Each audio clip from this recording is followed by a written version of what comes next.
الحمدللہ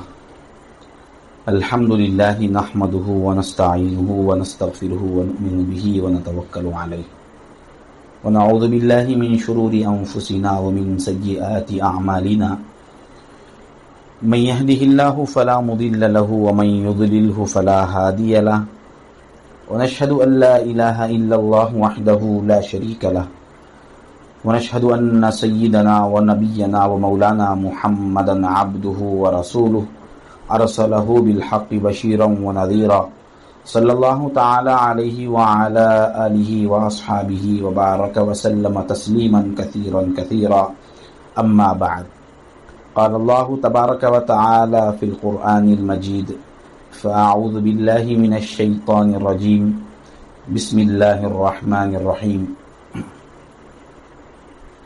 أفلم يسيروا في الأرض فتكون لهم قلوب يعقلون بها أو آذان يسمعون بها فإنها لا تعمى الأبصار ولكن تعمى القلوب التي في الصدور صدق الله مولانا العظيم وصدق رسوله النبي الأمين الكريم ونحن على ذلك لمن الشاهدين والشاكرين والذاكرين والحمد لله رب العالمين وقال الله تعالى في شأن حبيبه جلالا وإكراما إن الله وملائكته يصلون على النبي يا أيها الذين آمنوا صلوا عليه وسلموا تسليما اللهم صل على سيدنا ومولانا محمد النبي الأمي وعلى آل سيدنا ومولانا محمد النبي الأمي الذي قرنت البركة بذاته ومحياه وتعطرت العوالم بطيب ذكره ورياه.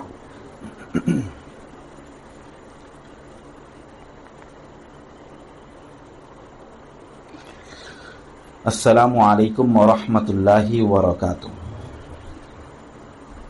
بزرگان ملت،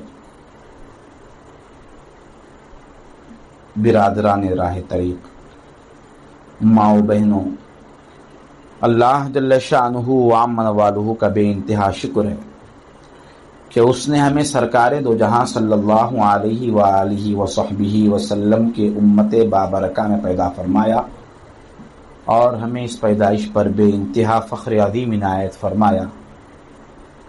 بے پایا کرم ہے اس رب العالمین کا کہ اس نے اس پرآشوب زمانے میں اولیاء اللہ سے ہمیں نسبت عطا فرمائی. اسی نسبت کی وجہ ہے کہ ہم آج اس محفل میں اپنے قلب کی اصلاح کے غرض سے جمع ہیں.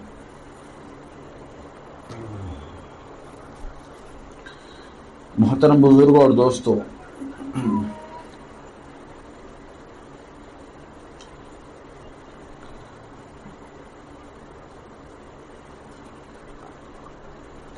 جس طرح سے انسان کے جسم میں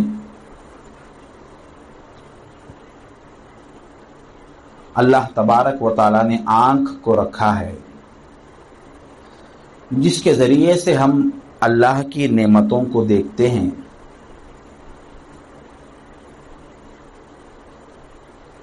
اور اس ظاہری دنیا کو بھی دیکھتے ہیں، اسی طرح اللہ تبارک و تعالی نے قلب کو بھی ایک آنکھ دیا ہے،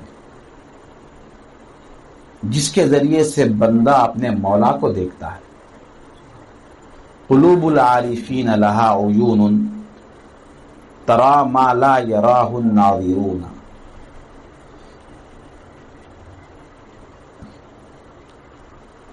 یہ صوفیہ کا قول ہے، عارفین کا قول ہے. وہ کہتے ہیں کہ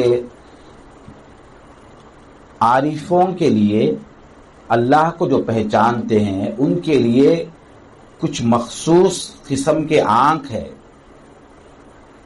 ترا، اس آنکھ سے اللہ کو پہچاننے والے وہ نظارے دیکھتے ہیں جو دوسرا کوئی اور دیکھنے والا بھی نہیں دیکھ سکتا. یہ آنکھ جو جسم کی ہے، اس میں اگر کمی آ جائے، یہ آنکھ صحیح نظر نہیں آئے یا اس میں کوئی رکاوٹ پیدا ہو جائے یا یہ ظاہری آنکھ جو سر میں لگی ہوئی ہے اس میں کوئی کمزوری آ جائے تو اس کا ایک علاج ہے. اس کا علاج دوا کے ذریعے سے بھی ہو جاتا یا پھر اینک لگا کر ہم اپنے کمزوری کو ختم کر سکتے ہیں. جس طرح سے دنیا کو دیکھنے کی آنکھ ہے وہ آنکھ اگر اندھی ہو جائے تو دنیا کو نہیں دیکھ سکتے، تو دل کی بھی ایک آنکھ ہے، اگر وہ اندھی ہو جائے تو مولا کو نہیں دیکھ سکتے. ان کے منشا کو نہیں دیکھ سکتے. اللہ تبارک و تعالی اس ظاہری آنکھ سے بھی بڑھ کر دل کی آنکھ کو، دل کے نگاہ کو ترجیح دیا. اب یہ جو گفتگو ہم لے کر بیٹھے ہیں کہ بھئی دل کی بھی کوئی آنکھ ہے کیا، عرفاء کا قول تو بیان ہو گیا، قرآن خود اس کو بیان کیا. افلم یسیروا فی الارض، کیا یہ لوگ زمین میں سیر کر کے نہیں دیکھتے؟ فتکون لہم قلوب یعقلون بہا او آذان یسمعون بہا، لوگوں کو جو ہے اللہ تبارک و تعالی دل ایسے دیا ہے جس کے ذریعے سے وہ چیزوں کو پہچان سکتے ہیں، اور کان دیا ہے جس سے وہ سن سکتے ہیں. فإنها لا تعمى الأبصار، بہت سے لوگ ایسے ملیں گے جن کی ظاہری آنکھ تو اندھی نہیں ہے، جسم کی جو آنکھ ہے جس کے ذریعے سے دنیا کو دیکھ رہے ہیں وہ آنکھ تو بینا ہے، وہ آنکھ تو کام کر رہی ہے. لا تعمى الأبصار ولیکن تعمى القلوب التي في الصدور، سینے میں جو آنکھ ہے وہ اس آنکھ سے وہ اندھے ہیں. دل کو بھی ایک آنکھ ہے، یہ قرآن کا فیصلہ ہے. کیا ہم نے کبھی اس پر جائزہ لیا کہ دل کی آنکھ کتنی کمزور ہے؟ اس سے ہم جو دیکھنا ہے وہ دیکھ رہے ہیں یا نہیں ہیں؟ صبح اٹھے دنیا ہی کو ہم نے دیکھا، بیوی کو دیکھا، بچوں کو دیکھا، زمین کو دیکھا، آسمان کو دیکھا، جو بھی دیکھا ما سوا اللہ کو ہی دیکھا. دل کو پھر آنکھ کیوں دیا اللہ تبارک و تعالی؟ جس کے بارے میں یہ کہہ رہا ہے بہت سے، یہ آیت تو کافروں کے بارے میں نازل ہوئی. وہ قومیں جن پر اللہ تبارک و تعالی کا عذاب آیا ہے اس مضمون کے تحت یہ آیت آئی ہے کہ ان کے دل کوڑ ہو چکے، ان کے دل اندھے ہو چکے، دل کی آنکھ ختم ہو گئی ان کی. یہ آنکھ کتنی اچھی رکھ کے بھی کیا فائدہ ہے؟ اس آنکھ سے فتنہ ہے، فتنوں کو دیکھ سکتے ہیں. دل کی آنکھ سے فتنوں کو پہچان سکتے ہیں. دل کو بھی ایک آنکھ ہے، یہ اللہ تبارک و تعالی اپنے کلام میں صاف بتا رہا ہے. یہ کوئی طریقت اور تصوف قرآن و حدیث کے خلاف نہیں ہے، قرآن و حدیث سے ہٹا ہوا علم بھی نہیں ہے یہ، کیونکہ قرآن خود بتا رہا ہے یہ جسم کے آنکھ سے اندھے نہیں ہیں، دل کے آنکھ سے اندھے ہیں. کافروں کی علامت بتا رہا ہے. اسی لیے جتنے ہم میں دنیا کی محبت میں گرفتار ہے، کیوں گرفتار ہوئے؟ اس لیے کہ دنیا کا حسن نظر آیا. جب تک کہ دنیا کی زینت کو ہٹا کر دنیا کی حقیقت کو اس کی حقیقت کے مطابق دیکھ نہیں سکیں گے، اس وقت تک دنیا کو دیکھنا حرام ہے سالک کے واسطے. جیسے ایک اجنبی عورت کو دیکھنا حرام ہے، اس کو دیکھنے سے اس کے فتنے میں پڑ جائیں گے، اسی طرح ہر وہ چیز جو اس کے ظاہری حسن کے ذریعے سے ہمیں اپنے طرف کھینچ رہی ہے، پسند آ گئی وہ چیز، فلاں چیز پسند آ گئی، تو ایسی چیز کو دیکھنا حرام ہے. اولاد کو جب ہم دیکھیں کیا سمجھ کے دیکھیں؟ بیوی شوہر کو دیکھی، شوہر بیوی کو دیکھے، کیا سمجھ کے دیکھے ہیں؟ کیا سمجھ کے دیکھنا تھا؟ آنکھ، ظاہری آنکھ کیا دیکھ رہی ہے اور دل کی آنکھ کیا دیکھ رہی ہے، اس کی تمیز جب تک نہیں ہوتی یہ آنکھ سے جو بھی دیکھیں گے گناہی ہے.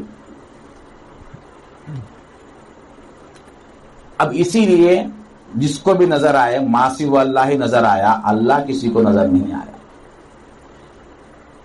ماں سوا اللہ ہی نظر آیا، اللہ کسی کو نظر نہیں آیا. اس کے لیے قلب کی آنکھ ہونا پڑتا ہے، اور اس آنکھ کے استعمال کا طریقہ بھی ہے. پہلے تو اس آنکھ کا تعارف ہونا، اور پھر اس کے بعد اس آنکھ سے کیا دیکھنا ہے اور کیا نہیں دیکھنا ہے، اس کی پہچان ہونا ہے. یہ آنکھ تو کمزور ہو چکی، کسی کی اندھی ہو گئی، کسی کے پاس تو آنکھ ختم ہی ہو گئی، اب کسی کی آنکھ بند ہے.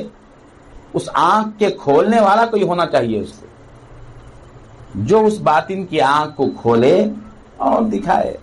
اسی لیے حق تعالیٰ نے فرمایا سنوریہم آیاتنا فی الآفاق وفی انفسہم، ہم دکھائیں گے ان لوگوں کو ہماری نشانیوں کو دکھائیں گے، آفاق اور انفس میں دکھائیں گے.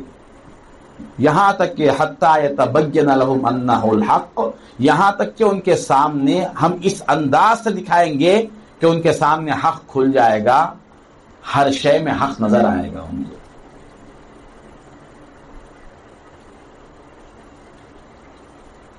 اولم یکفی بربک انہ علی کل شیء شہید، کیا اس طرح دکھانے کے واسطے اللہ کافی نہیں ہے تم کو؟ اللہ کافی نہیں ہے. اب جو کچھ معاملہ قیامت کے دن ہوگا وہ قلب سے ہوگا. معاملہ قیامت میں ایک آنکھ دیا ماں سوا اللہ کو دیکھنے کے واسطے، اور ایک آنکھ دیا مولا کو دیکھنے کے واسطے. وہ آنکھ جو ماں سوا اللہ کو دیکھنے کی ہے اس کا پورا خیال ہے، اس کا پورا خیال ہے.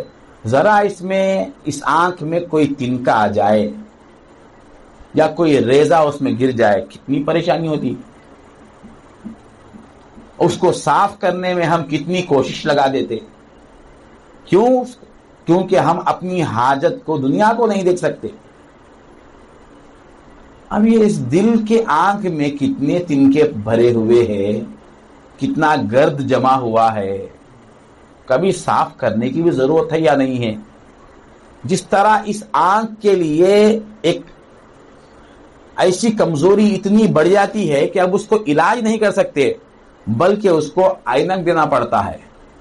مطلب وہ اپنی آنکھ سے، جو فطری آنکھ ہے اس کی صلاحیت سے نہیں دیکھ سکتا، بلکہ کسی کے بنائے ہوئے آلے سے اب دیکھ سکتا ہے. وہ اسی طرح دل کی آنکھ بھی ایسی ہے کہ اس کی کمزوری بڑھتے بڑھتے ایسے حد تک پہنچ جاتی ہے کہ اب اس کو علاج کرنے سے بھی کوئی فائدہ نہیں ہے، بلکہ کسی کے دیے ہوئے آلے سے دل کی آنکھ سے دیکھنا پڑتا ہے. جس طرح سے ایک آپٹیکل ہے ظاہری آنکھ کے، ویسے باطنی آپٹیکل کے بھی آنکھ والے ہیں. وہ جو دکھاتے ہیں پھر وہ چیز بھی نظر آتی ہے جو کسی اور کو نظر نہیں آتی. قلوب العارفین لہا عیون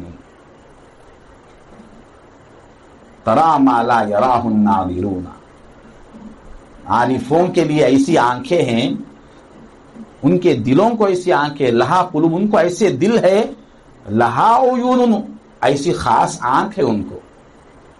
حضرت علی رضی اللہ تعالیٰ عنہ فرماتے ہیں آسمان پہ فرشتوں کے تسبیح پڑھنے کی آواز میں زمین سے سنتا ہوں،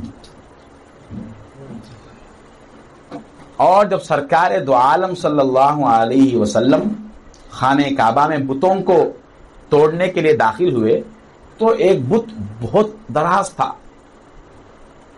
حضور نے فرمایا اے علی میرے کاندھے پر بیٹھ جاؤ اور اس بت کو توڑ دو.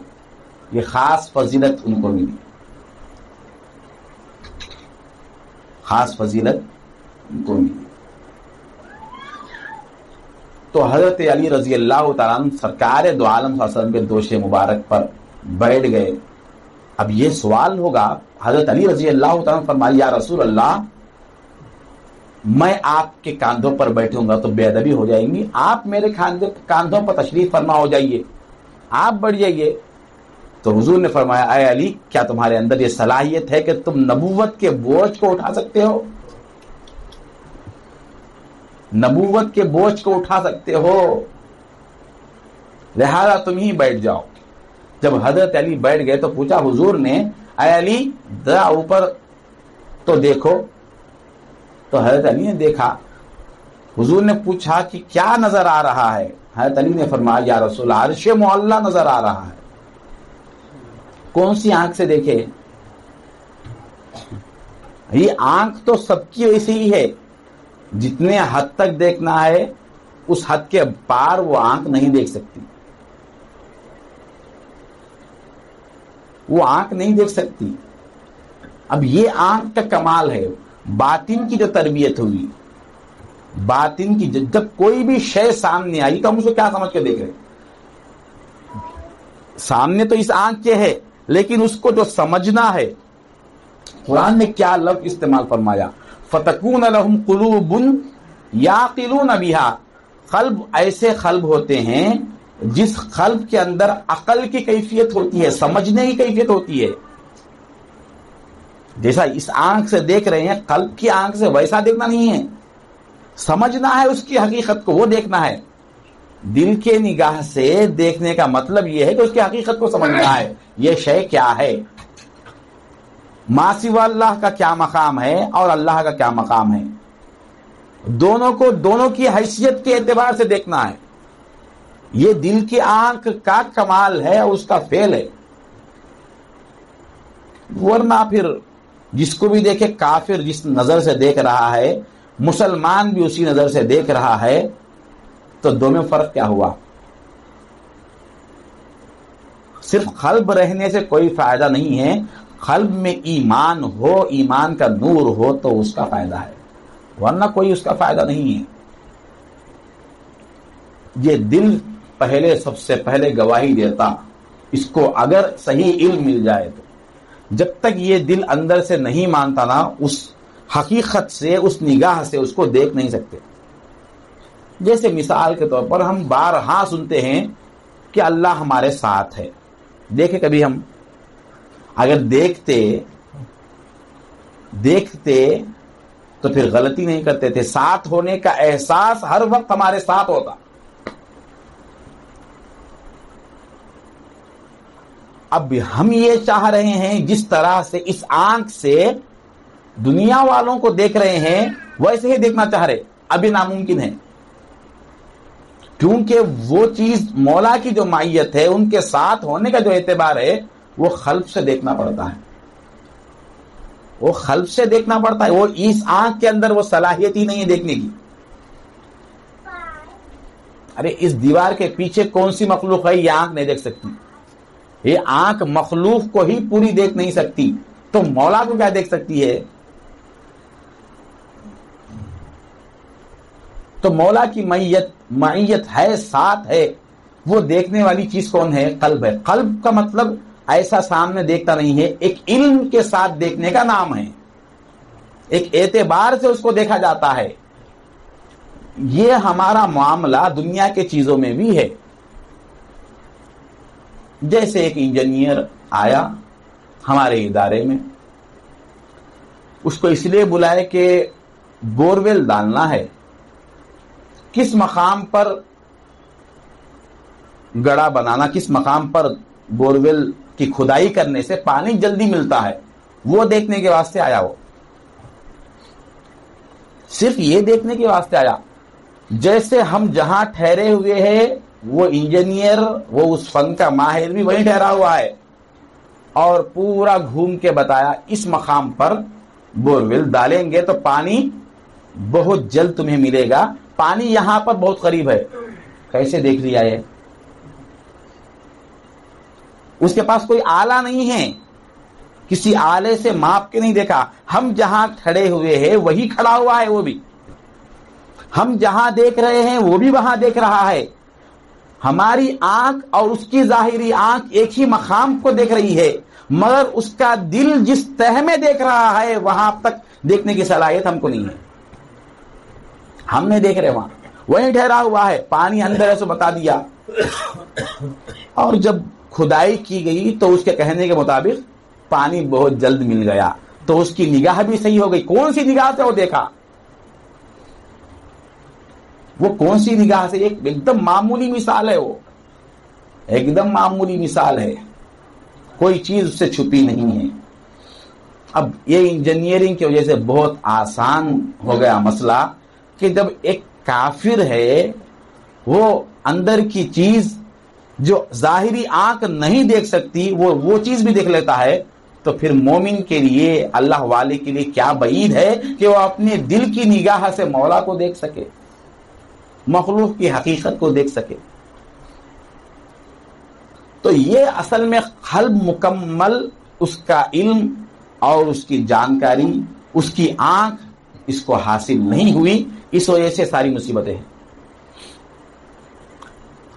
اچانک ہم اچھے ہو جاتے، اچانک پھر بگڑ جاتے، توبہ کرتے پھر توبہ توڑ جاتی۔ آج قلب کی کیفیت کچھ اور، کل قلب کی کیفیت کچھ اور۔ یہ کیوں ہوا؟ یہ کیوں ہوا؟ قلب ابھی درست نہیں ہوا۔ آج جس نظر سے دیکھے کل بھی اسی نظر سے دیکھنا تھا، اس کے بعد بھی اسی نظر سے دیکھنا تھا۔ نظر بدلی کیوں؟ وہ ایک تھوڑی دیر کے لیے ایک جذبہ تھا، بیان سن لیے، کہیں کوئی چیز سن لیے، نشہ چڑھ گیا، اس کے بعد پھر وہ نشہ اتر گیا تو پرانی آنکھ آ گئی،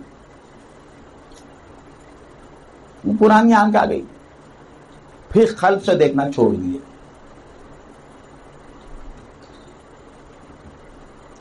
کافر کی یہ پہچان کے آفاق میں گم ہے، کافر کی یہ پہچان کے آفاق میں گم ہے، مومن کی یہ پہچان کے گم اس میں ہے آفاق۔ آفاق کا مطلب مخلوق، کائنات۔ کافر جو ہے کائنات میں گم ہو جاتا، جس چیز کو دیکھتا اس کا دیوانہ ہو جاتا۔ مومن کی یہ کیفیت ہے کہ اس دنیا کائنات اس میں گم ہو جاتی، دنیا اس کی دیوانی ہو جاتی، وہ کسی کا دیوانہ نہیں ہوتا۔ دیوانگی بولتے اس کو، جس چیز کی چاہت آ جاتی اس کے لیے مر مٹنا، ایسی جب کیفیت آ جاتی ہے اس کا مطلب ہی دیوانگی ہے۔ اس کی وجہ سے تو دیوانگی ہے، اب اس کو چھوڑ نہیں سکتے۔ غفلت نہیں چھوٹتی، جھوٹ بولنا نہیں چھوٹتا، ایک ایک بیماری ہے دل کی، وہ دل کے آنکھ کو بند کر رہی ہے، دل کے اوپر پردہ بن کے حائل ہو رہی ہے وہ چیز، اور خبر بھی نہیں ہے۔ تو یہ جو قلب کی اصلاح ہے اس کی بہت بڑی اہمیت ہے، ورنہ اس کی اصلاح نہیں کریں گے تو اچھی طرح سے کلمہ پڑھنے کے باوجود، نمازی، حاجی، پرہیزگار سب نظر آنے کے باوجود بھی یہ پکا دنیا دار ہے۔ اس کی دنیا داری میں کوئی فرق ہی نہیں ہے۔ مومن اور کافر کا فعل ایک ہی ہے، دونوں کا فعل بھی بالکل ایک ہے، مگر دونوں جس چیز کو دیکھ رہے ہیں، مسلمان کی نگاہ اور ہے، کافر کی نگاہ اور ہے، دونوں کی نگاہ کبھی ایک نہیں ہو سکتی۔ مومن کی خصوصیت ہی یہ ہے کہ وہ قلب سے دیکھتا ہے، وہ دل سے دیکھتا ہے اور پہچانتا ہے۔ جس طرح ہر فن والا اپنے فن کو کس سے دیکھتا؟ ہر فن والا، ہم کسی کام کے لیے گئے تو اس فن کا جو ماہر ہے اس کو لے کے جاتے، وہ بولتا یہ چیز اچھی نہیں، یہ چیز اچھی ہے۔ ہم بھی تو دیکھ رہے نا اسی کو، ہم بھی تو اسی چیز کو دیکھ رہے ہیں، وہ جس چیز کو دیکھ رہا ہے اس کو کیسے بات سمجھ میں آئی، ہم کو کیسے بات سمجھ میں نہیں آئی۔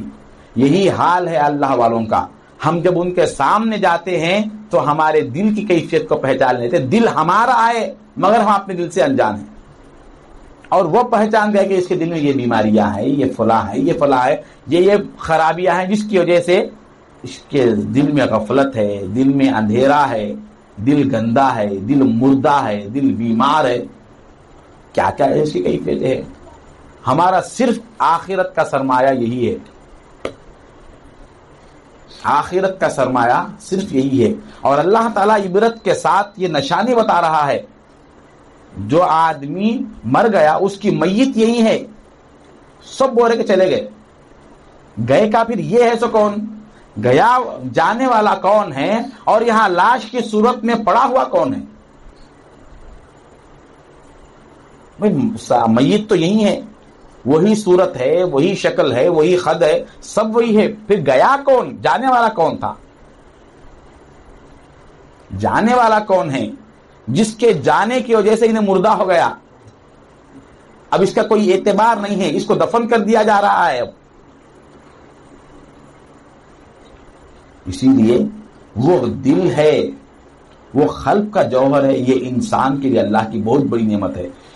یہ نعمت فرشتوں کو نہیں ہے، اس کے اندر محبت کی صفت ہے، کسی پر مر مٹنے کی کیفیت ہے، قربان ہونے کی کیفیت ہے، بھول کر پچھتاوے کے ساتھ شرمندگی کے ساتھ یاد کرنے کی کیفیت ہے، گناہوں پر نادم ہونے کی کیفیت ہے۔ یہ قلب والے کو، دل والے کو ہے، یہ دوسری مخلوق کو حاصل نہیں ہے، دوسری کسی بھی مخلوق کو حاصل نہیں ہے۔ اسی لیے آدم علیہ السلام کا مقام وہ ملا تھا، وہ تڑپنے والا ہونا تھا، ان کو نہ عبادت کرنے والا تھا نہ گناہ کرنے والا ان کو مطلوب تھا۔ ایک مخلوق گناہ کرنے والی بھی تھی جنات کی صورت میں، اور ایک مخلوق عبادت کرنے والے کی صورت میں بھی ہے، تڑپنے والی مخلوق کوئی نہیں ہے۔ مولا کے لیے ان کی ناراضگی پر مچلنے والی مخلوق کوئی نہیں تھی، ان کو مزہ تو دل والے سے تھا، دل رکھنے والے سے ان کو مزہ تھا، آدم علیہ السلام۔ یہ منشائے حق تھا، آدم علیہ السلام تک جو ہے وہ دانے کو پہنچایا گیا، وہ خود روکا۔ کیا فلسفہ ہے آدم علیہ السلام کے واقعے کا، یہ پورا عشق کی داستان ہے۔ یہ سب جنت میں کوئی ایسا درخت نہیں ہے جہاں پر جانے سے روکا جائے۔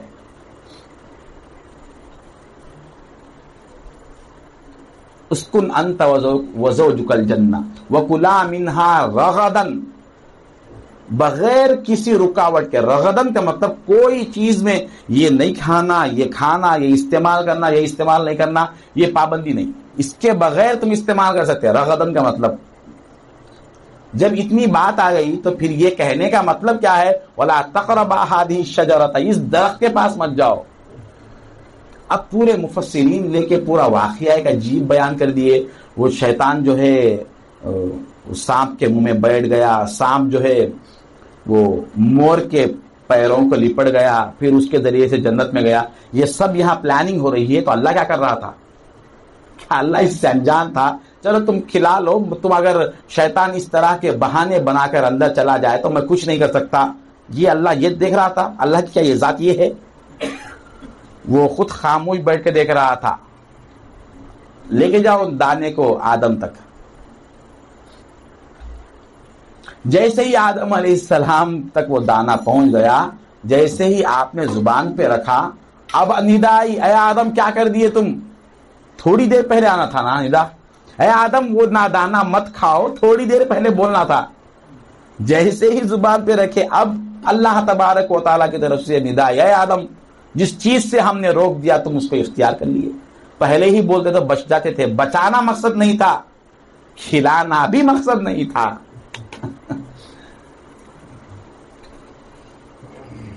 ہم نے 100 آفتیں مول لی جانے جا، ایک تمہاری ہی راضی خوشی کے لیے۔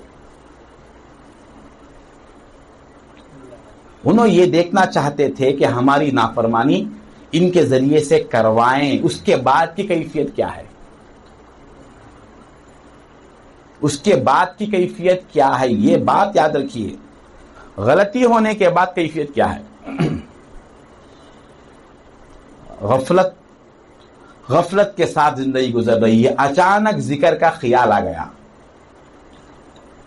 جس کے اندر ذکر کی فکر ہے اور ذکر کی اہمیت ہے، وہ پہلے اپنے اندر شرمندگی محسوس کرتا، ارے اب تک میں غفلت میں کیوں تھا؟ اس کے بعد ذکر اس کا شروع ہوتا۔ اب تک جو غفلت میں تھا اس پر شرمندگی ہوتی، پھر ذکر جاری ہوتا۔ اس انداز سے ندامت کے بعد جو ذکر جاری ہوتا ہے وہ ذکر اب جاری ہی رہتا۔ اب جو ذکر یاد آتے ذکر میں لگ گیا، اب تک جو غفلت میں زندگی گزری ہے، وقت گزرا ہے، اس کا خیال ہی نہیں ہے، اب اس کا ذکر تھوڑی دیر تک جاری ہوتا پھر ختم ہو جاتا۔ آدم علیہ السلام پھر وہ دانا کھا لیے، زمین پر اتار دیے گئے، برسا برس کیوں رو رہے تھے؟ یہ عبادت تھی آدم علیہ السلام کی۔ 300 سال کا عرصہ گزر گیا اور اللہ تبارک و تعالیٰ خاموش ہے۔ کیا اپنے چہیتے کو 300 سال تک کوئی روتا ہوا دیکھ سکتا ہے؟ درد دل کے لیے پیدا کیا انسان کو، ورنہ طاعت کے لیے کچھ کم نہ تھے کرروبیا۔ زمین و آسمان ہر وَإِن مِّن شَيْءٍ إِلَّا يُسَبِّحُ بِحَمْدِهِ، ہر شے تسبیح کر رہی، کیا فرشتے، کیا جنات، کیا فلاں کیا فلاں، ہر شے تسبیح میں ہے۔ وَلَٰكِن لَّا تَفْقَهُونَ تَسْبِيحَهُمْ، لیکن تم سمجھ نہیں سکتے ان کے تسبیح کو، لیکن ہر شے تسبیح میں ہے۔ ہمیں تو تسبیح مطلوب نہیں ہے، ہمارے لیے رونے والا کوئی نہیں ہے، ہمارے لیے تڑپنے والا کوئی نہیں ہے۔ میں ناراض ہو گیا تو مجھے منانے کے لیے کوئی اپنے آنسو بہانے والا ہمیں نہیں ہے، ایسا ایک ہونا ہے۔ اب یہ کیفیت کہاں آئی؟ یہ کیفیت دل سے آئی، قلب سے پیدا ہوئی کیفیت، یہ کیفیت قلب سے پیدا ہوئی۔ جس کا دل صاف ہوتا ہے اس کے اندر فوراً ندامت پیدا ہوتی، نہیں تو کیا ہوا بھائی، گناہ کرے تو شیطانی صفت ہے وہ۔ شیطان جیسے کہہ دیا ملعون، میں سجدہ جو نہیں کیا ہوں اچھا ہی کیا، میں غلط کیا کیا میں؟ حالانکہ شیطان کے اندر شیطان سے فرمایا، شیطان خود کہنے لگا قال ربی بما اغویتنی، اے اللہ میں جو سجدہ نہیں کیا اس کی وجہ بھی تو ہی ہے، تو خود مجھے سجدہ کرنے نہیں دیا، اگر تو مجھے سجدہ کرنے کی صلاحیت دیتا، میرے اندر توفیق کو ڈالتا تو میں سجدہ کرتا تھا، مجھے کرنے کے لیے نہیں دیا تو۔ وہ خود کہنے لگا بیما، اتنا علم تھا اس کو، یہ جو سجدہ میں نہیں کر رہا ہوں یہ تو خود مجھے روک دیا اور حکم دے رہا ہے سجدہ کر۔ حکم بھی دینا تیرا ہی کام ہے، توفیق بھی دینا بھی تیرا کام ہے، سر کو جھکانا بھی تیرا ہی کام ہے۔ یہ سر میں کیسے جھکا سکتا تیرے حکم کے بغیر؟ تیرے منشا کے بغیر میرا سر جھک کیسے سکتا ہے؟ میرے سر کو تو جھکنے نہیں دیا اور میرے نفس کو تو جھکنے کا حکم دے رہا ہے۔ یہ ویسے ہی ہے جیسے حضرت سیدنا ابراہیم علیہ السلام کو اللہ تعالیٰ حکم دیا خواب کے ذریعے کہ اپنے بیٹے کے گلے پر چھری پھیرو، جب چھری لے کر پھیرنے لگے تو چھری کٹتی نہیں، چھری کٹنے کا نام ہی نہیں لیتی۔ جب خواب میں دیکھ رہے ہیں، اور نبی کا خواب اللہ کا حکم ہوتا ہے، خواب میں یہ دکھایا جا رہا ہے کہ ہمارا حکم ہے، ہمارا منشا ہے کہ تم اپنے بیٹے کے گلے پر چھری پھیرو، جب چھری پھیرنے لگے تو چھری کٹنے کا نام نہیں لے رہی۔ چھری سے پوچھا گیا تو چھری خود کہنے لگی اے ابراہیم کیا کروں، تمہارا رب خود مجھے نہ کٹنے سے روک رہا ہے، وہ خود حکم دے رہا ہے نہ کٹنے کا۔ تو پڑھ کر مولا آپ خود کاٹنے کا حکم دیتے ہیں پھر خود ہی کٹنے نہیں دیتے۔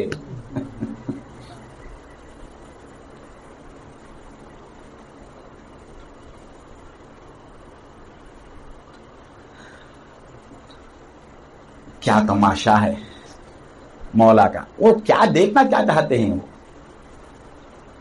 ہم صرف ادا کو دیکھنا چاہتے ہیں، تم کیا کرتے ہم دیکھنا چاہتے ہیں، تمہارے کٹنے سے نہ کٹنے سے کوئی تعلق نہیں ہے۔ ہمارے گناہ سے اللہ تبارک و تعالیٰ کی شان میں کوئی کمی آئے گی؟ آدم علیہ السلام وہ دانا کھانے سے کیا نقصان ہو گیا اللہ کا؟ وہ بس دیکھنا چاہتے ہیں کہ بندے کے اندر کیفیت کیا ہوتی ہے۔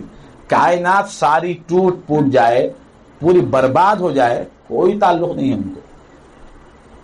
غنی عن العالمین ہے، بے نیاز ہے، کچھ بھی ہو جائے ان کے ملک میں، ان کی سلطنت میں کوئی کمی آنے والی نہیں ہے، کمی آنے کا سوال ہی نہیں ہے۔ نہ ثواب زیادہ بندے کو اجر دے دینے سے ان کے خزانے میں کوئی کمی آنے والی ہے، ان کو نہ اس سے تعلق ہے نہ اس سے تعلق ہے، ان کو صرف تعلق ہے قلب سے، قلب والے سے، ان کی نظر سب اس کی طرف ہے۔ ان اللہ لا ينظر الى صورکم ولا الى اعمالکم ولکن ينظر الى قلوبکم ونیاتکم۔ تمہارے چہروں کو دیکھنا نہیں چاہتا، تمہارے اعمال کو نہیں دیکھتا۔ اس کا مطلب اس کی نظر ہٹ گئی یہ مطلب نہیں ہے، ان کی توجہ کا مقصد، ان کی توجہ قلب پہ ہے، یہ بولنا چاہ رہے۔ اس حدیث میں کتنی بڑی خوشخبری ہے، میں تمہارے دل کو دیکھ رہا ہوں، بول رہا اللہ تعالیٰ۔ کیا بندے کا مقام ہے, کیا اس کا دل اس لائق ہے کہ مولا ادھر دیکھے. وَلَٰكِن يَنظُرُ إِلَىٰ قُلُوبِكُمْ, ان کی توجہ کا ہے, بندہ ہو کر بندے کی توجہ مولا کی طرف نہیں ہے اور مولا کی توجہ بندے کی طرف ہے. میں تمہارے دل کو دیکھتے بیٹھا ہوا ہوں کہ اس میں تم نے کس کی محبت کو رکھا, اس میں کون ہے, میں وہ دیکھ رہا ہوں. گھر تو میرا ہے اور آباد کسی اور سے ہے. گھر میں کوئی مہمان آ گئے ہمارے, کیا کرتے ہم؟ مہمان کو ایک کونے میں کرسی ڈال دیتے, ہم پھر لینے چلے گئے. مہمان نوازی ہے یہ. 2-4 آدمی پکانے کرنے والے رہے تو ان کے کام, ان کو 4-5 کام حوالے کر دیتے, اور جو مہمان آیا ہوا ہے اس سے بات چیت کرنے کے واسطے, کھلانے پلانے کے واسطے میزبان سامنے بڑھ جاتا. بھئی مہمان کو اکیلے چھوڑ دیں گے تو یہ مہمان کے شان میں کمی لانے کے برابر ہے. اور تو اور استقبال کے لیے ایک کو دروازے پہ ٹھہراتے, 2-4 آدمی کو بھی مہمان کو ریسیو کر لو, آتے ہوئے ان کو ہاتھ ملا کے اچھا ہوا آپ آ گئے. ان کے آنے پر خوشی کا اظہار, خوشی نہیں ہے تو بھی خوشی کا اظہار, نہیں آتا تو اچھا تھا کہیں کو آگا کی نہیں, اس کے باوجود بھی خوشی کا اظہار, استقبال بھی کیے. جب وہ آ گئے ہیں تو ان کو دیکھتے بیٹھے, ان کے بات کرتے بیٹھے. چھوڑ کے تو نہیں چلے آتے نا, کوئی بھی چھوڑ کے تو نہیں چلے آتے. اب یہ کیسا مہمان ہے؟ اللہ تبارک و تعالی جو مہمان ہے وہ تو ہمارے قلب کی طرف متوجہ ہے, قلب میں آ گیا اور ہم اس کو چھوڑ کے چلے گئے. کیا کرتا ہے ایسا مہمان؟ بھئی ہماری کوئی خاطرداری نہیں ہے, ہمارے آنے کا ان کے پاس کوئی مقام نہیں ہے, ہم یہاں رہ کے کیا کریں گے, ٹھیک ہے میں جاتا ہوں, بعد میں آپ تو چلے جاتے, بعد میں آپ میں چلے جاتے, بس ہمارا تمہارے پاس کوئی خیال ہی نہیں ہے. خاص مہمان آ جائے, اہم مہمان آ جائے, چھوڑیں گے اس کو؟ کھانا پینا بھی اس کے ساتھ, اس کے کہیں اس کے دل میں ہمارے میزبانی کے بارے میں کوئی برا تاثر آنے لگے تو ہم وہ تاثر بھی آنے نہیں دیتے. شاید یہ چیز پسند نہیں ہے ہوں گا, اس کے پسند نہیں سو چیز کو ہم سامنے لاتے ہی نہیں. جو چیز اس کو پسند نہیں ہے وہ لاتے ہی نہیں سامنے. بھائی اس سے ناراض ہو جاتے, اس سے ناراض ہو جائیں گے, وہ چیز ہٹا دیتے. اب مولا ہمیشہ اس دل کا مہمان ہوئی ہے, یہاں پر رکھنے کے لیے شایع نشان انہی کی ذات ہے, اور ان کو ہٹا دیے. ان کی توجہ تو خلق پہ, وہ کہہ رہے ہیں ہماری نظر تمہارے دل پہ ہے. کم از کم یہ خیال ہمارے اندر جمع ہو جائے, بس مولا کی نظر میرے دل پہ ہے, پھر دل کبھی غافل نہیں ہوتا. ان کی نظر ہمارے دل پہ, میں کیا, میری کیا حیثیت ہے, میرے دل کا کیا مقام ہے, میری کیا حیثیت ہے. یہ عالم کے لیے, وہ پیروں کے لیے, خلیفوں کے لیے نہیں فرمایا, ہر بندے کے لیے فرمایا اللہ تعالیٰ ہم تو تمہارے دل کو دیکھ رہے. وہ دل دیا ہی اس لیے, اس کو دیکھتے بیٹھنے کے لیے دیا ہوں. تو دوستو, اللہ تبارک و تعالیٰ نے جو دل دیا ہے, زندگی کے سارے مزے اسی دل کے ساتھ ہے, غم کا ہونا, خوشی کا ہونا. اور اس دل کو مولا کے ساتھ جوڑ دیں گے تو ہمیشہ کے لیے خوش ہے, ورنہ جو کچھ بھی ملا وہ ادھورا ہی ہے اس کے لیے. اسی لیے قرآن نے برملا انداز میں فرما دیا کہ یہ جو لوگوں کے حالات تم دیکھ رہے ہو, ان کی آنکھ, ظاہری آنکھ تو اندھی نہیں ہے, باطن کی آنکھ ان کی اندھی ہو گئی. باطن کی آنکھ سے یہ اندھے ہو گئے, اسی لیے ان کو مولا نظر نہیں آیا. ہمارے اوپر کے پیر حضرت مچھلی والے شاہ صاحب رحمت اللہ علیہ, یہ ہمارے سلسلے میں آپس میں مولا مولا بول کے بلانے کا جو رواج ہو گیا, یہ آپ سے شروع ہوا. مولا تو کس کو کہتے ہیں؟ یہ اللہ کا نام ہے. یہ جو بھی آتا مرید کو مولا کہتے تھے, آؤ مولا بیٹھو. اب اس زمانے میں تو یہ لفظ بہت تعجب والا نظر آیا لوگوں کو. بعض لوگوں نے اعتراض بھی کیا بھئی یہ بندوں کو مولا کیوں کہہ رہے ہیں؟ بندہ تو بندہ ہے، مولا نہیں ہے۔ اس علاقے میں ایک مولانا مہینے میں ایک مرتبہ وعظ کرنے کے لیے آتے تھے کسی مسجد میں۔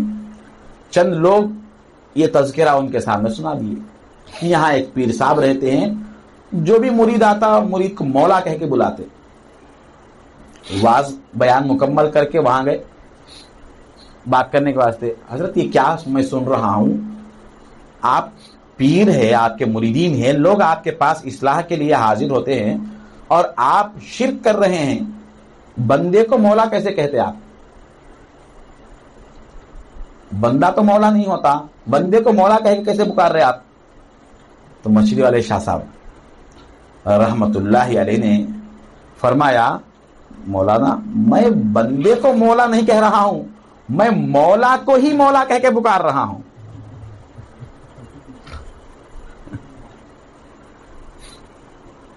دیوانے کی نظر کو جہاں دیکھ رہا ہے، دیوانہ نہ جانے کہاں دیکھ رہا ہے۔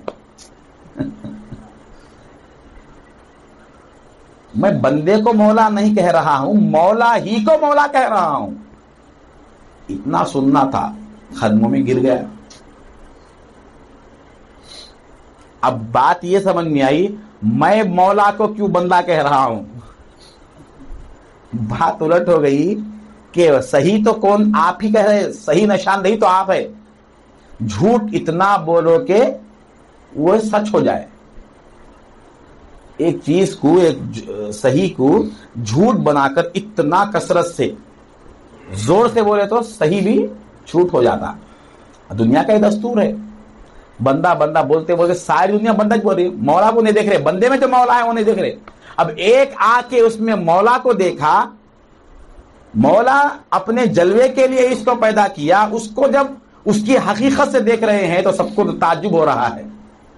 اصل میں دیکھنا تو یہ تھا، الانسان سری وانا سرہ، انسان میرا راز ہے، میں اس کا راز ہوں، اس کو دیکھے تو میں یاد آنا، مجھے دیکھے تو وہ یاد آنا۔ خلق آدم علی صورت الرحمن، آدم کو اپنی صورت سے پیدا کیا۔ جب آدم کو اپنی صورت سے پیدا کیا تو اس صورت کو مولا نہیں کہیں گے تو کیا کہیں گے؟ فإنها لا تعمى الأبصار، ان کے آنکھیں اندھے نہیں ہیں، ظاہری آنکھ اندھی نہیں، ولیکن تعمى القلوب التي في الصدور، دل میں اندھا پن آ گیا، وہیں بیت میں آ گیا، غلامی میں آ گیا۔ وہ بات سری سی بات تھی، ذرا سا گرا تھا، اس کو کھول دیے، بات سمجھ میں آ گئی۔ غلطی کس کی تھی اور کس کی سامنے آئی؟ غلطی کس کی تھی اور سامنے کس کی آ گئی؟ تو یہ اللہ والے ہوتے ہیں۔ اب اس کے بعد میں یہ لفظ استعمال ہونا شروع ہوا، جیسے جیسے ایک لفظ، کوئی ایک حال کہیں سے شروع ہوتا ہے، بعد میں بے دل لوگوں کے ہاتھ وہ کیفیت لگتی ہے، اس کا مزہ خراب ہو جاتا۔ اب ہمارا معمول بن گیا، ہم خالی نقل کر رہے، ہم نقل کر رہے۔ اب ایک پیر بھائی سے چڑ رہے، پھر اس کو مولا بھی بول رہے، اس کے بارے میں حسد بھی ہے، بغض بھی ہے، اور مولا بھی کہہ رہے۔ بات کرنے میں مولا ہے، یہ کون سا مولا ہے بھائی؟ یہ کون سا مولا؟ تو آپ ان کو مولا بھی بول رہے اور ان سے چڑ رہے، تو آپ کس سے چڑ رہے ہیں؟ پیر بھائی سے چڑ رہے یا مولا سے چڑ رہے؟ ان کو مولا بھی بول رہے اور حسد بھی کر رہے، تو حسد کس سے کیا جا رہا ہے؟ نہیں، بات پلٹ کے کس کی طرف گئی؟ مولا کی طرف گئی، مولا کی طرف گئی۔ یہ تو قلب کا کھیل ہے۔ تو ہم لفظ استعمال کریں، مگر اس کے استعمال کرنے میں قلب کو چھوڑ کر استعمال کیے، دل کو چھوڑ کر استعمال کیے۔ اگر دل وہاں پر حاضر ہوتا تو مولا جس طرح سے زبان سے لفظ ادا ہو رہا ہے، دل میں بھی مولا کو دیکھ کر ہی لفظ ادا کرتے۔ کس سے بات کر رہا ہوں؟ یہ بات کرنے والا کون ہے؟ اس کے اندر بولنے کی صلاحیت کہاں ہے؟ حرکت کی صلاحیت کہاں ہے؟ یہ تو ایک مٹی کا پتلا تھا، یہ مٹی کے پتلے میں حرکت کی صلاحیت کہاں سے آ گئی؟ یہ قلب دیکھتا ہے۔ اب پہلے اس کے اندر جو بیماریاں ہیں وہ ہٹائیں گے، ختم کریں گے، تو وہ سارے کیفیتیں باہر آتی ہیں۔ تو ہمارا جو عنوان تھا یہ قلب کی اصلاح کے لیے ہم بیٹھے ہیں، اس کے بغیر اس پر گرد وغیرہ جمع کرنے کے باوجود ہم بڑے بڑے اچھے اعمال بھی کریں گے، مجلس میں بیٹھیں گے، اس کے باوجود بھی گناہی سے ہم جڑے ہوئے رہیں گے. اچھی بڑی ذاکرین کی محفل رہے گی، سب رہے گا، ہمارے خیال میں بھی دنیا ہی ہے. ذکر کی محفل ہے، لا الہ الا اللہ کا ذکر بھی ہو رہا، یا حی یا قیوم کو ذکر بھی ہو رہا، اور اندر تو باطن میں یہ چل رہا ہے کہ یہ وہاں سے پیسے آنے والے تھے، بھول گیا میں، جا کے فوراً لے لینا.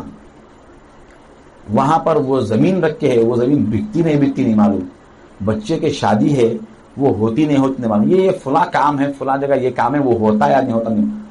اب لا الہ الا اللہ چل رہا، دل کہاں ہے؟ تو یہ محفل میں بیٹھ کے اب سمجھ رہے ہم اپنے دل میں یہ خوش ہو رہے کہ میں تو بخشا گیا، اتنی بڑی محفل میں آیا. تو آئے نہیں نا، آئے سمجھ رہے ہیں، یہ تو جسم آیا، مولا دیکھ رہے ہیں، میں تیرے دل کو دیکھ رہا ہوں. مولا جس کو دیکھ رہے ہیں وہ تو باہر ہے، اس کو باہر چھوڑ کے انہیں اندر آیا. میں تمہارے اس جسم کو نہیں دیکھ رہا ہوں، تمہارے اس دل کو دیکھ رہا ہوں جس کو تم چھوڑ کر آ گئے بازار میں. میں اس دل کو یہاں دیکھنا چاہ رہا ہوں، اس کو تو لے کر نہیں آئے، اس کو تو چھوڑ دیے، اس کو تو تم چھوڑ دیے، پلٹ کر بھی نہیں دیکھے. حضرت شاہ ولی اللہ محدث دہلوی رحمت اللہ علیہ اپنے مکاشفات پر، العقد الثمین ان کی کتاب ہے، اور بہت سی کتاب ہے، القول الجمیل ان کے رسائل ہے، اس میں انہوں نے واقعہ لکھا. حج پہ جب گئے حضرت شاہ ولی اللہ محدث دہلوی، ایک شخص کو دیکھا کہ وہ خانہ کعبہ کے پردے سے لپٹا ہوا ہے اور زار و خطار دعائیں کر رہا ہے. اب آج کل حاجیوں کو یا عمرے پہ جانے والوں کو دیکھو، خانہ کعبہ کو جا کے اس کو ہاتھ لگا کے سیلفی لے رہے اور فوٹو اتر رہے، ساری دنیا کو بتانے کے واسطے کہ میرا ہاتھ خانہ کعبہ کے اوپر ہے، خانہ کعبہ کو چھوا، میں چھو کے آیا ہوں. اب یہ خانہ کعبہ کے اوپر ہاتھ رکھ کے یہ جو سیلفی لے رہے ہیں، اس میں خیال کس کو دکھانے کا ہے؟ مخلوق کو دکھانے کا. اتنے قریب بھی آ کر، اتنا دور، اتنا قریب آ کر بھی اتنا دور ہے. مولا میں تیرے در پہ آ گیا، اب خالی ہاتھ مت بھیج، یہ بولنا تھا، مولا کی طرف رجوع ہونا تھا. ابھی مخلوق کی طرف ہی رجوع ہے. میں سب کو جا کر بتاؤں، فیس بک پہ ڈالوں، فلاں پہ ڈالوں، سب کو بتاؤں کہ میں خانہ کعبہ پہ ہاتھ رکھ کے ہوں. یہی کیفیت بتا رہے ہیں حضرت شاہ ولی اللہ محدث دہلوی رحمت اللہ علیہ. ذرا سا کچھ ہم سے نیکی ہو جائے، اب ختم، ہم اس کو سنبھال نہیں سکتے، اس کو چار لوگوں میں بولے تک خاموش نہیں رہ سکتے.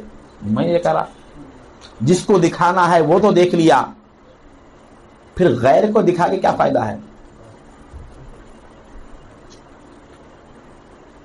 حضرت شاہ صاحب فرماتے ہیں کہ میں خانہ کعبہ کے چادر سے ایک آدمی کو لپٹا ہوا دیکھا، زار و خطار، یہ رونے والے ہیں نا، بہت دھوکہ ہے اس میں بھی.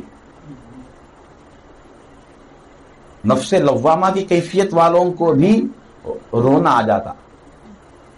بعض رونے والے رو کر بھی دنیا داری میں ہی رہتے، ہر رونے والا سچا نہیں ہے،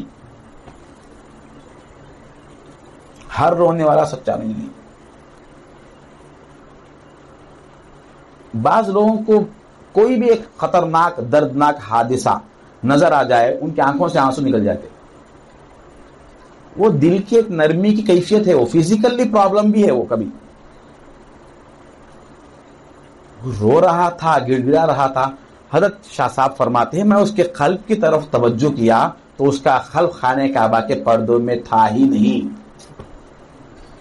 پھر میں اس کے قلب کو تلاش کیا تو اس کا قلب بازار میں سامان ٹٹول رہا تھا، بازار میں، منڈیوں میں سامان خرید رہا تھا. خرید و فروخت میں ہے دل، یہ ختم ہو جانے کے بعد وہ خریدوں گا، یہ لوں گا، ادھر ہے. ارے افسوس کرے، اس کا یہاں رہنے سے نہ رہنا بہتر ہے.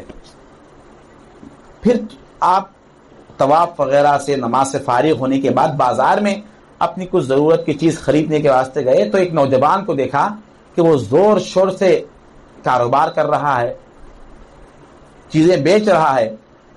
اب خیال ہوا کہ یہ شخص اتنا زور شور سے کاروبار کر رہا ہے، اس کا دل کس حال میں ہوگا، یہ سمجھ کر اس کے دل کو ٹٹولے، دل کی طرف توجہ فرمائے تو اس کا دل بازار میں نہیں ہے، اس کا دل خانہ کعبہ کے پردوں میں لپٹا ہوا ہے۔ ایک وہ دل خانہ کعبہ سے دور ہے، جسم خانہ کعبہ کے پردوں میں ہے، دل بازار میں ہے۔ یہاں ایک دل وہ ہے جس کا جسم تو بازار میں ہے، دل خانہ کعبہ کے پردوں میں۔ کون سا دل بہتر ہے؟ اب اپنا جائزہ لیں۔ جہاں جسم ہے وہاں ہمارا دل نہیں ہے، جسم کہیں ہے دل کہیں ہے، تو اس کا مطلب یہ ہے کہ ہمارے دل کو کوئی چور ہے جو چرا کر جہاں وہ چاہا وہاں پہنچا دیا، اور ہم اس خوش فہمی میں ہیں میں تو نماز کے لیے آ گیا، میں تو جو ہے ذکر کے محفلوں میں آ گیا۔ یہ کس کو دھوکہ دے رہے ہیں؟ اپنے آپ کو دھوکہ دے رہے ہیں، اور خود کو معلوم بھی نہیں کہ ہم اپنے آپ کو دھوکہ دے رہے ہیں۔ تو قلب کی اصلاح بہت ضروری ہے۔ اب بتانا صرف یہ ہے، قلب ہمارا جو عنوان چل رہا تھا اس لحاظ سے قلب کی پہچان کرانا ہے کہ دل کہاں رہتا ہے، اس کو پہچاننا کیسا ہے۔ جیسے ہی ہم ایکسو ہو کر بیٹھ گئے، اب دیکھیں کہ خیال کس چیز کا ہے تو دل وہی ہے۔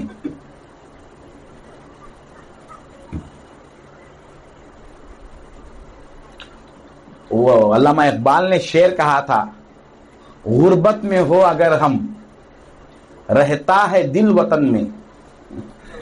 یہ ہندوستان پر جو ترانہ لکھے ہیں اس میں انہوں نے کہا، لوگوں نے پوچھا تھا ان کو، یہ آپ ہندوستان سے اتنی محبت کرتے ہیں اپنے وطن سے، اور آپ کی پڑھائی وغیرہ لندن میں ادھر ادھر وہاں رہتے ہیں، یہ کون سی محبت ہے؟ تو انہوں نے اس پر یہ شعر فرمایا، غربت میں ہو اگر ہم، غربت کا مطلب غریبی نہیں ہے، اجنبی، پردیس میں، پردیسی کو غربت کہتے ہیں۔ غربت میں ہو اگر ہم، رہتا ہے دل وطن میں، سمجھو وہیں ہمیں رہتا، سمجھو ہمیں وہیں دل ہے جہاں ہمارا۔ جہاں دل ہے ہم بھی وہی ہیں، تم مجھے لندن میں دیکھ رہے ہو، وہاں یہاں دیکھ رہے ہو، ہم یہاں نہیں ہیں، میرا دل کہاں ہے وہ دیکھو تم، ہمارا دل وہاں ہے، تم جا کے دیکھو تو معلوم ہوتا۔ دل جہاں ہے محبت بھی اسی سے ہے، یہاں جسم ہمارا ہے، جسم جہاں ہے اس کا اعتبار نہیں۔ جس طرح سے وہ نوجوان کاروبار میں ہے اس کا جسم، مگر اس کا دل ہے خانہ کعبہ کے پردوں میں، تو وہ کہاں ہے حقیقت میں؟ خانہ کعبہ کے پردے میں ہے۔ حضور نے اس لیے فرمایا مومن کی علامت یہ ہے کہ اس کا دل مسجد میں جھومر کی طرح لٹکا ہوا رہتا، اس کا جسم چلے جاتا، دل اس کے ساتھ باہر نہیں نکلتا، وہ باہر نکل ہی نہیں سکتا۔ ایک اعتکاف ہے رمضان کے آخری عشرے کے 10 دن کا، ایک اعتکاف ہے جب بھی نماز کے لیے آئے ایک نیت کر کے چلے گئے، یہ ظاہری شریعت کا اعتکاف ہے۔ اور اہل دل کا اعتکاف یہ ہے کہ ان کا دل ہمیشہ معتکف رہتا ہے مسجد میں، وہ مسجد سے باہر نکلتا ہی نہیں۔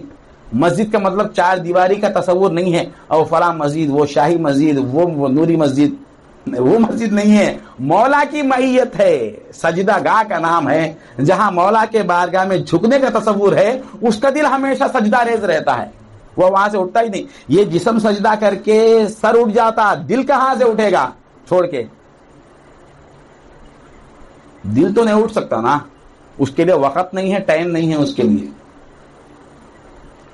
لیے وقت اور ٹائم نہیں ہے۔ یہ ہمارے نفسیات میں چیز ہے، ہمارے نفسیات میں یہ چیز داخل ہے، جس سے محبت رہتی، اس سے جسم کو ہٹا لیے تو بھی تصور میں وہ ساتھی ہے، جدا نہیں ہے۔ سمجھو ہمیں وہیں پر دل ہے جہاں ہمارا دل جہاں ہے ہم بھی وہیں ہیں۔ تو ہمارا دل کس سے لگا ہوا ہے، کس کی چاہت ہے، چاہت کس کی ہے؟ پہلے تو یہ ماننے کے لیے تیار ہی نہیں کوئی بھی، نہیں بھئی الحمدللہ اللہ کی محبت ہے، نہیں الحمدللہ، یہ الحمدللہ پہ زندگی چل رہی۔ تھوڑی دیر کے لیے جائزہ کیوں نہیں لیتے ہم، کس کی طرف دل کا میلان ہے، دل کس کی طرف جھک رہا ہے؟ کس کے تصور سے دل خوش ہو رہا ہے، ذکر اس کو بولتے۔ بچے سے محبت ہے، اس پہ خیال آتے ہی دل خوش ہو گیا، اسی کو محبت بولتے۔ اب اسی کو ذکر کہتے۔ پیسوں کا خیال آیا، کارو ارے اچھا ہے، ایسا ہو گیا تو اچھا ہے، ایک چیز کا خیال آ گیا، اب اسی میں مگن ہے، دل خوش ہو گیا اس سے۔ اب مولا سے اس کا دل خوش نہیں ہو سکتا، مولا کی یاد کے لائق ہی اس کا دل نہیں ہے۔ خیر، ہم آگے اپنے عنوان کو جاری رکھیں گے۔ باتیں تو ہم نے اللہ والوں کی صحبتوں سے جو اٹھائی ہے، اپنے مذاکرے میں پیش کرنے کی کوشش کی ہے۔ دیکھیے، ہمارا صرف یہی سرمایہ ہے، اپنے حال کو درست کرنے کی فکر کریں گے تو دنیا بھی بہتر ہے، آخرت میں بھی بھلائی ہے، ورنہ دنیا میں بھی سکون نہیں ہے۔ دنیا کی فکر سے ہی یہ دل پریشان ہوتا۔ مولا کی یاد ہے، ان کی فکر ہے، ارے ہزار آفتیں آ جانے دو، چاہے کیسا بھی نقصان ہو جانے دو، اس کے دل کو کوئی دھکا نہیں لگ سکتا، یہ تو ابھی مطمئن ہی رہتا۔ ارے مومن کا حال تو یہ ہے، قیامت بھی برپا ہو جائے تو وہ ایسا بے فکر اپنے قبر سے اٹھتا کہ فرشتوں کو حیرت ہوتی کہ اتنا بے فکر سے کیوں اٹھ رہے ہو۔ فرشتے حیرت کریں گے، فرشتوں کے اندر خود قیامت کے ہولناکیوں کا ایک بہت بڑا اثر رہے گا، بہت بڑی ہیبت ان کے اندر رہتی ہے۔ ایسے موقع پر بندہ مومن جو مطمئن زندگی گزارا، قبر میں مطمئن رہا، وہ مطمئن ہوتا قیامت کے لیے۔ انشاءاللہ ہم آئندہ اپنے اس عنوان کو دوسرے مضامین کے ساتھ جاری رکھیں گے۔ اللہ تبارک و تعالیٰ اگر توفیق دے تو میں اسی پر اپنے بات کو ختم کرتا ہوں۔ اللہ تعالیٰ سے دعا ہے کہ جو کچھ کہا گیا سنا گیا عمل کی توفیق عطا فرما، ہمارے حال پر رحم و کرم فرما، تیرے محبوب کا صدقہ عطا فرما، تیرے محبوب کے محبوبین کا صدقہ عطا فرما، ہمارے نفس کا تزکیہ، قلب کا تصفیہ، روح کا تجلیہ فرما، جسمی، قلبی، روحی، سری تمام گناہوں کو بخش دے۔ تجھے واسطہ ہے تیرے حبیب پاک صلی اللہ علیہ وسلم کا، ان اللہ وملائکتہ یصلون علی النبی یا ایھا الذین آمنوا صلوا علیہ وسلموا تسلیما، اللہم صل علی سیدنا مولانا محمد وعلی آل سیدنا مولانا محمد وبارک وسلم برحمتک یا ارحم الراحمین۔ السلام علیکم ورحمۃ اللہ وبرکاتہ۔